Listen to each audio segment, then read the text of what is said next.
Welcome to పొలిటెంట్ media. తెలంగాణలో local body ఎలక్షన్కి సంబంధించి గవర్నమెంట్ కొంత క్లారిటీతో ముందుకెళ్లాలని నిర్ణయించింది. ఈ ఎన్నికలు ఎప్పుడు జరుగుతాయి, అసలు జరుగుతాయా లేదా అనే అంశంపైన కొంత గందరగోళం ఉన్న పరిస్థితుల నేపథ్యంలో సీఎం రేవంత్ రెడ్డి వీటన్నిటికి సంబంధించి క్లారిటీ ఇచ్చారు. 42% రిజర్వేషన్లతోనే ఎన్నికల్లోకి వెళ్ళాలని చెప్పేసి ప్రభుత్వం నిర్ణయించింది.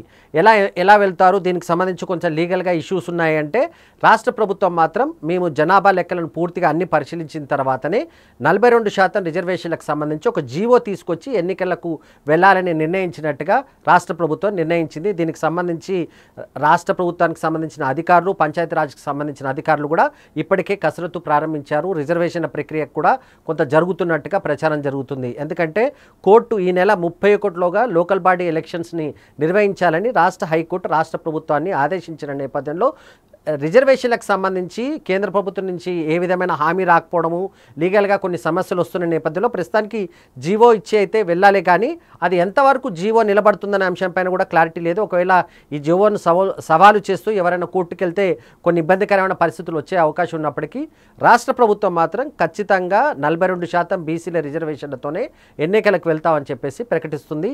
సో ఏ ఎన్నికలు ముందు జరుగుతాయి లోకల్ బాడీకి సంబంధించి అంటే ఎంపీటీసీ, జెడ్పీటీసీ ఎన్నికలను మాత్రమే ముందుగా నిర్వహించాలని రాష్ట్ర ప్రభుత్వం భావిస్తుంది. వీటన్నిటికి సంబంధించి ఈ వారంలోనే క్లారిటీ ఇచ్చే అవకాశం ఉంది.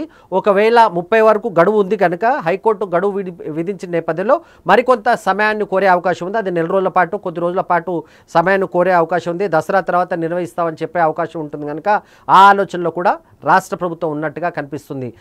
ఒకవేళ జూబ్లీహిల్స్కి సంబంధించి ఎన్నికల నోటిఫికేషన్ వస్తే మాత్రం లోకల్ బాడీ ఎలక్షన్కి సంబంధించి ప్రక్రియ కొంత ఆగిపోయే అవకాశం ఉంది. దాన్ని కూడా రాష్ట్ర ప్రభుత్వం పరిశీలిస్తుంది. అయితే 1-2 రోజుల్లోనే ముఖ్యమంత్రి రేవంత్ రెడ్డి ఒక కీలక సమావేశం నిర్వహించి, కేబినెట్ సమావేశం నిర్వహించి రిజర్వేషన్లు లోకల్ బాడీ ఎలక్షన్కి సంబంధించి ఒక క్లారిటీ ఇవ్వనున్నారు. రాష్ట్ర ప్రభుత్వం ఈ అంశానికి సంబంధించి ఎందుకంటే కావాలనే రాష్ట్ర ప్రభుత్వం లోకల్ బాడీ ఎలక్షన్స్కి వెళ్ళట్లేదు, కొంత దీని విషయంలో వెనుకడుగు వేస్తుందని కొంత విపక్షాలు ఆరోపిస్తున్న నేపథ్యంలోనే ఎన్నికలకు ఖచ్చితంగా వెళ్తాం, అది కూడా 42% బీసీల రిజర్వేషన్లతోనే వెళుతామనే అంశాన్ని ప్రజల్లోకి తీసుకెళ్లాలని చెప్పేసి రేవంత్ రెడ్డి నిర్ణయించినట్టుగా తెలుస్తుంది.